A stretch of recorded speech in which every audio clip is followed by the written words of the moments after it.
Hi, my name's Dr. Charles Harry from the University of Maryland, and this is Cybersecurity for Everyone, the Fundamentals. So cybersecurity is one of these topics that a lot of people talk about. You hear it on the news. You hear maybe even some of your friends talking about it as they read some article in the newspaper. The question is, what are we talking about? What is cybersecurity?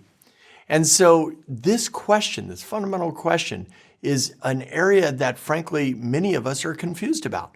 So how can we maybe demystify this subject? And that's the goal of this course. We will talk about what do we mean by cybersecurity, and maybe the first place that we should focus on is really a definition. What do we mean by cybersecurity? It's usually a good place to start.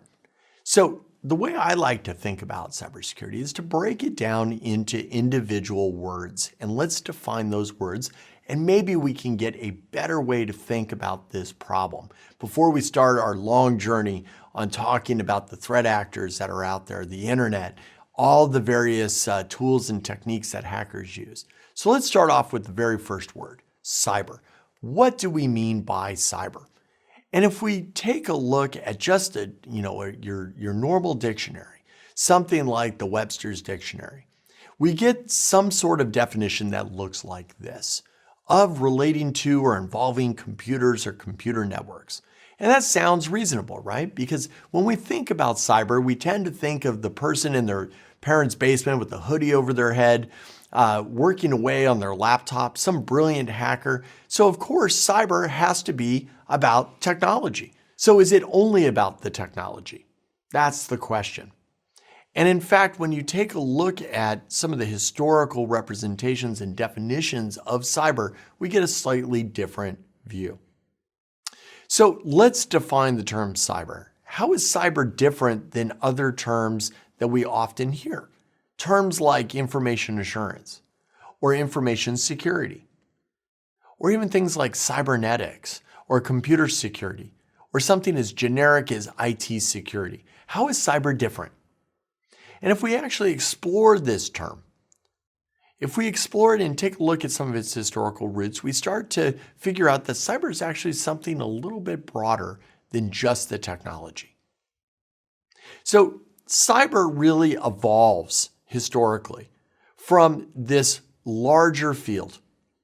And the larger field was often termed way back in the 1940s, cybernetics, which dealt with the field of control and communications theory, whether in machine or in the animal. And that sounds like a really, really strange quote, but what we're talking about here is not just about technology, not just about the machine. We're also talking about the animal or the people. And so this term, starting all the way back in 1948, evolves and morphs itself over the years, and eventually becomes popularized in a novel, Neuromancer, that maybe some of you have actually read or had the opportunity to review in the past. But this ability to blend technology with people is what starts to make cyber different than IT security or computer security. It's broader. It's this confluence between technology, human beings, and human organizations that really make it different. That's why we talk about cyber instead of IT security or computer security. It's different. It's about this complex system and this interplay between technology, people, and organizations. So yes, cyber is about technology. And that's something we're going to talk a lot about through this course. We have to talk about things like laptops, application servers, databases, smartphones, sensors, networks, and even autonomous cars, something that we're looking forward to over the next 10 to 15 years. But cyber is also about the humans. It's not simply about technology.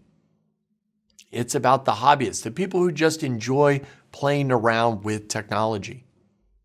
It's about the social activists that are out there who might want to leverage computers and their insight into organizations how to advance their personal agenda and their organization's agenda.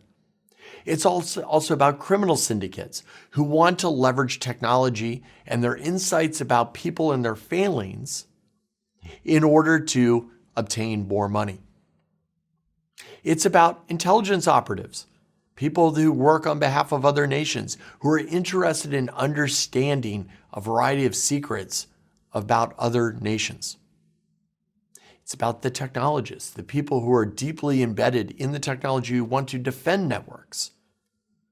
It's certainly about the policymakers, the people who have to make the rules, the people who help govern in this space. And certainly it's about corporate executives and corporate leadership. They're the ones making decisions about where to spend their scarce resources to defend networks. So cyber is not simply about technology, it's also about the humans. But cyber is also about the organizations.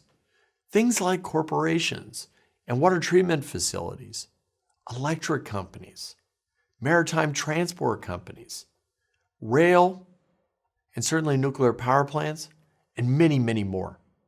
So it's not simply about the technology. It's not just about the computers and the software that's running on those devices.